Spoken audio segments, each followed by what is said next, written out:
So hey Lionel, would you mind just explaining to our viewers what started you off in crankshaft manufacturing and how this led to you utilising your DMG Mori to make these on the big machine? Yeah, sure, Aaron. I'm a bit of a steam enthusiast, and a few years back I decided to build a steam launch, and I bought a little Stewart 6A marine engine kit, and I've been machining that up periodically in between other things, and I joined the British Steamboat Association and sent many pictures of my engine building, and all my engine building was done on manual machines, and I made a crankshaft, this little crankshaft here for my own steam engine, and this is made from P20 tool steel. So this was machined from a solid block of P20 tool steel, although the counterweights are bolted on. I got approached by some fellas in the UK who were building a couple of larger engines, and it's quite common for hobbyists to fabricate crankshafts out of separate components and then either braze them together, or some people try Loctiting them together. And these fellas had some crankshafts fail, so they contacted me and asked them would I be prepared to make them some crankshafts from solid. So they sent over a drawing, so we got this drawing drawn back in the 1930s, all in inches, and I converted that into SolidWorks, and got it here somewhere. Modelled it up in SolidWorks and generated some drawings in metric, and decided to machine them via CNC. So you changed, you converted all the imperial measurements to communist units, as we call it, in millimetres. Yep. Yep. And I believe, Lionel, that you were going to have a trite feature cam on these, but that didn't eventuate over here, and you'll look into that more when you get back to Australia. So you had to find a different way of machining them, didn't you? Yes, look, logically, you know, working with CAM software is the way to go. Getting CAM software to suit a 10-axis machine that can write parallel programs and all of that, it's expensive and it's not so easy to learn. So we started going down the road to do that, and ultimately we'd like to be working in feature CAM. And I quoted this job initially based on the idea that we would be using feature CAM to write the cutter paths.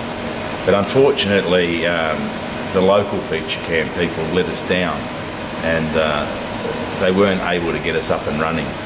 I already had the order and I was already on a timeline, so I had to find a way to do it.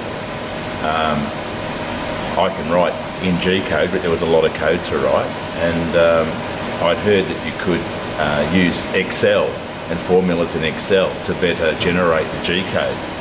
So I've had a lot of experience with Excel for accounting, so I created this little Excel spreadsheet, and I'm hoping to make more crankshafts for more customers, so it was worth putting a little effort into creating a spreadsheet where I could change cutter sizes or crankshaft dimensions, the number of throws, and quickly come up with writing new code. So we did this. So in this little spreadsheet here, we can enter the part number, the blank diameter for the crankshaft, eccentric offset, etc., pin diameter, and also cutter diameters, cutting speed for the material, number of teeth on the cutter, and our spreadsheet here does all the calculation and creates the formula. It creates the cutter path. So here it's writing 3,000 lines of cutter paths.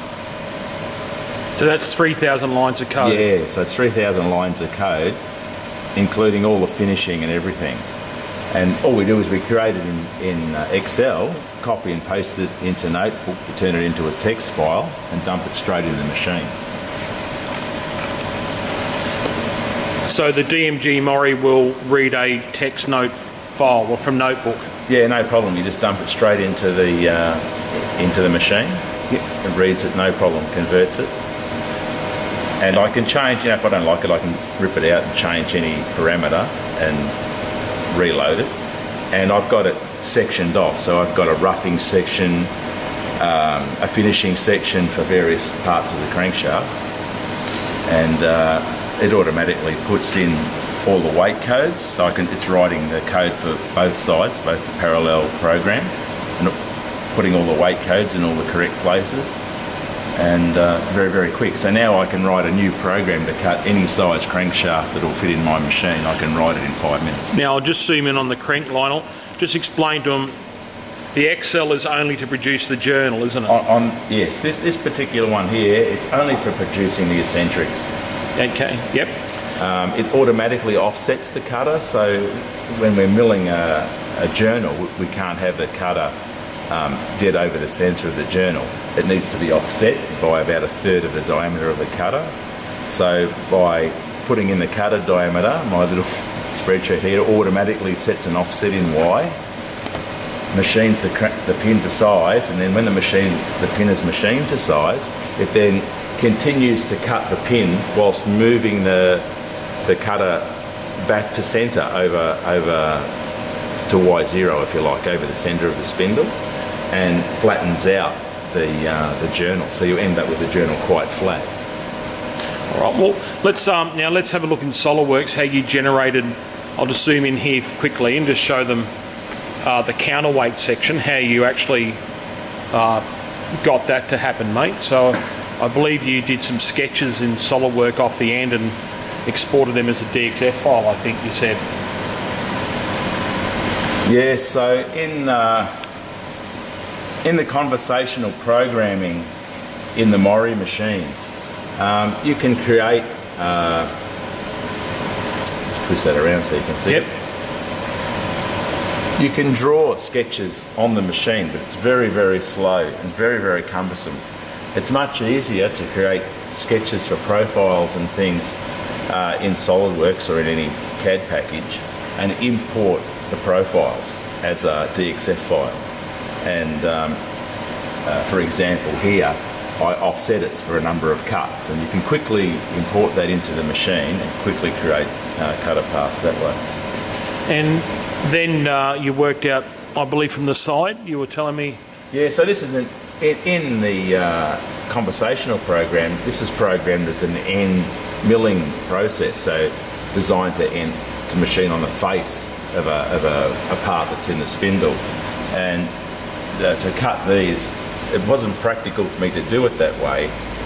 The head simply doesn't have enough space to come down to do that. So I wanted to machine on a 45-degree angle, and you'll see in the pictures on the machine where we're cutting the crankshaft that I had to turn the B-axis around to 45 degrees and put in a change to the offset for cutter length, and then I was able to machine this profile with the head tilted over at 45 degrees. Could you get full 45, or was it? On 3 of the journals I can do it with a full 45. On the end journal, because of the clearance from the second spindle, I needed to tilt it up a little bit higher, so it's actually at 33. The last 2 crankshafts I've just left it at 33 and it machines that fine, no problem at all. Okay, cool. Well, let's we'll walk over to the machine quickly and take a look where you're up to at the moment. Okay, so here we are back in the machine. So we've already machined the first web to shape, and I'm doing these just basically one at a time. The reason I'm doing that is to reduce vibration, so get one finished, move along back down to the stiffest part of the machine. We start off by licking off most of the material with a shell mill, and then move in with this. This is just a 35mm mill with R6 inserts, and use this leaned over. This is leaning over now at 33 degrees, which gives us just enough clearance to do the machining without our head hitting the chuck here. When this dips down, we only miss the chuck by about 15mm, and machine right around and machine the whole profile. And the next step following this, we take that out and swap it over for a 12mm ball mill and finish it off nicely with a 12mm ball mill with a 0.25 step over. These are the crankshafts straight out of the machine. They've yet to be deburred.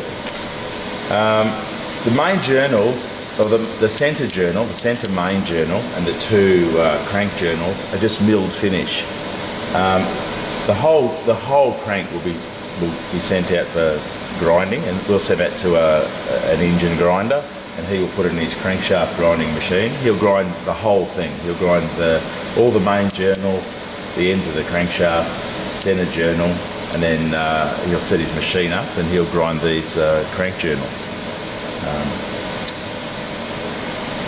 We can do that here. I can't do a crankshaft this big here, but you know, engine rebuilders do all this engine grinding very cheap.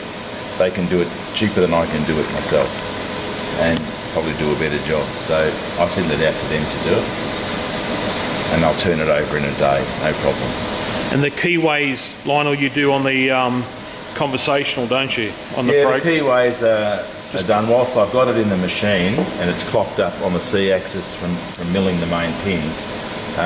In the same setup, we machine in the key slots. The key slots here are for the eccentrics which operate the valves in the steam engine. And it's very, very important they're in the correct position to get the timing right for the steam engine.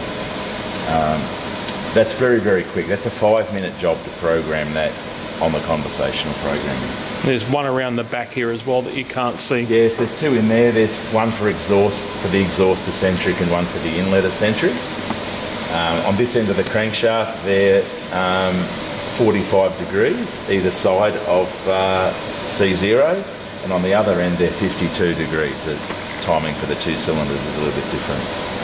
Now I'd like to point out too, Lionel, this isn't mild steel. What grade is that, mate? This is P20 tool steel. Couple of reasons for using that. P20 is a very stable steel used for mould making. It's the most common mould making steel used. We buy from a local agent, but it's a Japanese made steel. It has very, very little internal stress. It comes to us very much like 4140. It's pre-hardened 38 Rockwell, and we can machine it. And I can take, you know, this was a big round solid bar, and I can take all this material out, and we get less than 0.2 run out on the centre after we've taken all that material out. It doesn't need it for a steam engine. This is going in a steam engine that's 15 horsepower and it spins at maybe 500 RPM. The 38 Rockwell is well and truly hard enough. It runs just on soft bronze bearings, and so it requires no further heat treatment. You just grind it, they throw it straight in the engine. Oh, well, Lionel, thank you very much, mate. And I think we've got a couple of more videos planned, haven't we? We're going to talk about, yes, I think we will, Capto 5 tooling. Yes. All right, guys, and then I think I'm flying out in, the next 2 days. I think I've got 1 day left here, guys, so pretty cool. All right, well, thanks, Lionel. Okay, mate.